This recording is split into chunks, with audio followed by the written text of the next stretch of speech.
But again, it relates to two broader issues that I want to touch on very quickly. Because whenever you have survey findings like these, you've got to think of context. What's the overall context? What are the possible explanations for these findings?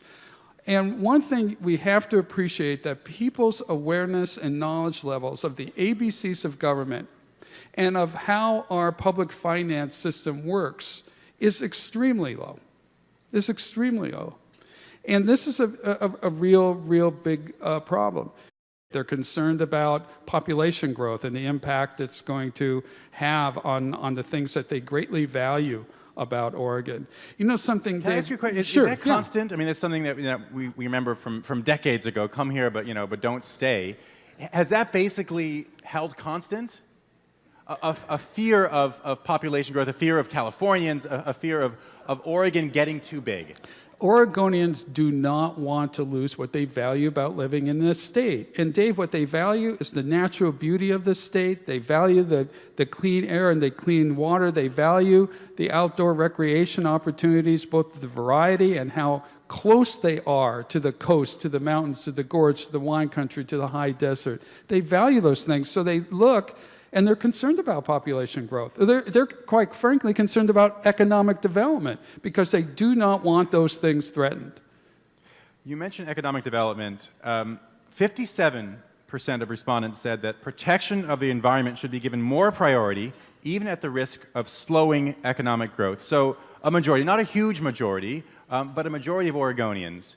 Where do you see that geographically? I mean, is that relatively constant across the state, or are there differences there? There are some differences, but not major differences. If you move into the more rural areas of the state where the economy is particularly bad, you're going to see more people in the economy camp around that question. But I would encourage everyone to visit the website www.truenorthoregon and check out those findings.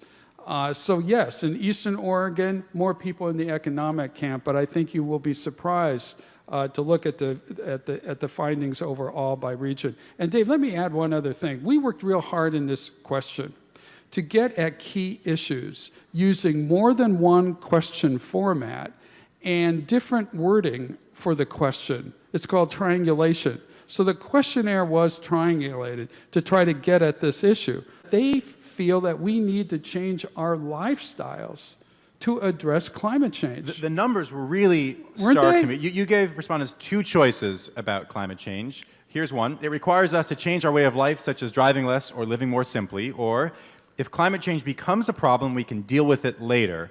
And changing the way of life, this is across all Oregonians, it was chosen 3-1. Would you have guessed that? No, that's one of my surprises. We're out there all the time monitoring public opinion, but this climate change issue has, in our opinion, it continues to ripen here. And what's amazing is to look at how people feel about this across the state.